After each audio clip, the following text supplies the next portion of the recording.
أعوذ بالله من الشيطان الرجيم. بسم الله الرحمن الرحيم. وإن لكم في الأنعام لعبرة نسقيكم مما في بطونه من بين فرث ودم لبنا خالصا سائغا للشاربين ومن ثمرات النخيل والأعناب تتخذون منه سكرا ورزقا حسنا إن في ذلك لآية لقوم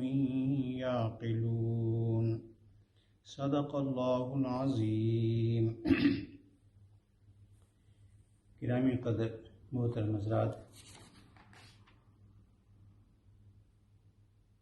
اس سے پہلے جو بیان چل رہا تھا وہ یہ تھا کہ چونکہ کفار ایمان نہیں رکھتے تھے اللہ پر اور رسالت پر،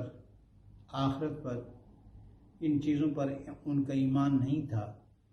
اور مختلف طریقے سے اللہ رب العزت نے قرآن مجید میں ان کو بتانے کی کوشش کی ہے. اور چونکہ وہ قیامت کو بھی نہیں مانتے تھے تو اس آخری آیت میں یہ فرمایا گیا تھا کہ یہ جو زمین ہے اس کی مثال لے لو کہ یہ جب خشک ہو جاتی ہے، بارش نہیں ہوتی ہے تو بالکل بنجر ہو جاتی ہے، لیکن یہی بنجر زمین جو مردہ زمین ہو چکی ہوتی ہے جب بارش ہو جاتی ہے تو پھر اس میں یہ جو زمین ہے یہ زندہ ہو جاتی ہے اور اس میں بالندگی پیدا ہو جاتی ہے اور اس میں سے پھر سبزہ اگتا ہے، پھل اگتے ہیں، پھول اگتے ہیں، تو یہ پھر دوبارہ زندہ ہو جاتی ہے. تو بالکل اللہ رب العزت اسی طرح ہر اس چیز پر بھی قادر ہے کہ جو اس نے انسانوں کو پیدا کیا ہے تو ایک وقت ایسا آئے گا کہ ان کو وہ دوبارہ زندہ کرے گا. اور یہ سمجھ میں آنے والی بات ہے کہ یہ چیز ضروری ہے کہ ایک وقت ایسا آئے کہ انسان اپنا جو اس نے اعمال کیے ہیں دنیا میں اچھے یا برے ان کو اس کا بدلہ ملے. تو اس کے لیے ضروری ہے کہ وہ ایک وقت آخرت میں ایسا ہو جس میں انسان اللہ رب العزت کے سامنے کھڑا ہو اور وہ اپنے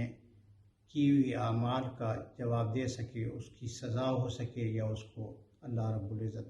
اچھی جزا عطا فرمائے. اگر یہ نہ ہو تو یہ پھر انصاف کے خلاف ہے، کیونکہ دنیا میں رہ کر کچھ لوگ محنت کرتے ہیں، کوشش کرتے ہیں، اچھے کام کرتے ہیں،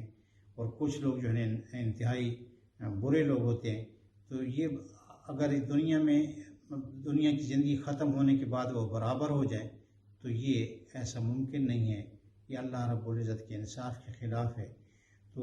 یہ ضروری ہے. لیکن اور یہ آپ کو معلوم ہے کہ قرآن مجید کی جو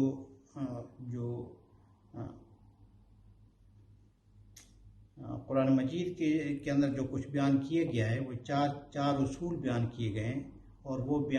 چار اصول جو ہے نا وہ یہ ہیں کہ توحید، رسالت، آخرت اور قرآن کے بارے میں بھی بیان فرمایا گیا ہے. تو آج جو آیات کریمہ میں نے آپ کے سامنے تلاوت کی ہیں اس میں اللہ رب العزت ایک عجیب مثال دے رہے ہیں. وہ یہ ہے کہ بھائی اللہ رب العزت جو ہے نا وہ کتنا ہر چیز پر قادر ہے. یعنی کہ یہ چیز جو آج جو بیان کی جا رہی ہے اس سے اللہ رب العزت کی قدرت کا اظہار ہوتا ہے کہ کس طرح اللہ رب العزت ہر چیز پر قادر ہے. اور توحید کا بھی اس میں اشارہ ہے کہ ایک اللہ ہی ایسا کر سکتے ہیں، کوئی دوسری ہستی اس قسم کے کام نہیں کر سکتی. تو فرمایا جا رہا ہے کہ بھئی یہ جو جانوروں کا جو دودھ تم پیتے ہو اس میں بھی تمہارے لیے ایک عبرت ہے، یعنی کہ نشانی ہے تمہارے لیے کہ وہ جانور جو گھاس پھوس کھاتے ہیں تو اس کے ذریعے سے پھر وہ اللہ رب العزت ان کو 3 چیزوں میں تقسیم کر دیتے ہیں. ایک اس گھاس پھوس سے یا جو بھی خوراک وہ کھاتے ہیں اس سے ایک تو فضلہ بن جاتا ہے اور جو کہ باہر نکل جاتا ہے.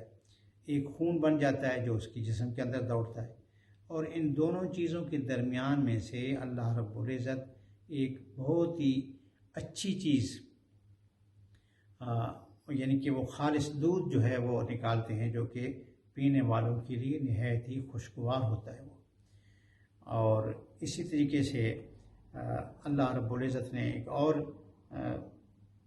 دوسری طرف اشارہ فرمایا کہ یہ جو کھجور ہے اور انگور کی بیلوں سے جو تم پیداوار لیتے ہو، یعنی کہ کھجور ہوتے ہیں، انگور ہوتے ہیں، تو یہ بھی ان کو تم دو طرح سے یعنی کہ ان سے کام لیتے ہو۔ ایک یہ کہ ان کو کھاتے ہو، خوشگوار غذا ہے وہ، اور دوسرے ان سے تم نشہ آور چیز بھی بنا دیتے ہو، یعنی کہ اس سے شراب بھی بنا لیتے ہو۔ لیکن یہاں پر اللہ رب العزت نے ایک ضمنی اشارہ اس آیت میں یہ بھی فرما دیا کہ پھلوں کے اس ارک میں وہ مادہ بھی موجود ہے جو انسان کے لیے حیات بخش غذا بن سکتا ہے، اور وہ مادہ بھی موجود ہے جو سڑ کر یعنی کہ خراب ہو کر اس کے اندر الکحل میں تبدیل ہو جاتا ہے۔ اب یہ انسان کی قوت انتخاب پر منحصر ہے کہ وہ اس سرچشمے سے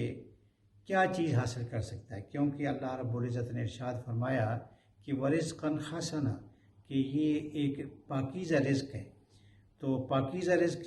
چاہتے ہیں یا پھر شراب؟ اس آیت سے یہ بھی پتہ چل گیا کہ شراب جو ہے وہ کوئی پاکیزہ چیز نہیں ہے۔ تو گو کہ یہ مکہ میں آیات نازل ہوئی ہیں اور اس وقت تک شراب حرام نہیں قرار دی گئی تھی، لیکن اس آیت میں یہ ایک لطیف اشارہ ہے کہ آگے چل کر شراب بھی حرام قرار دی جائے گی، کیونکہ شراب جو ہے وہ پاکیزہ غذا نہیں ہے۔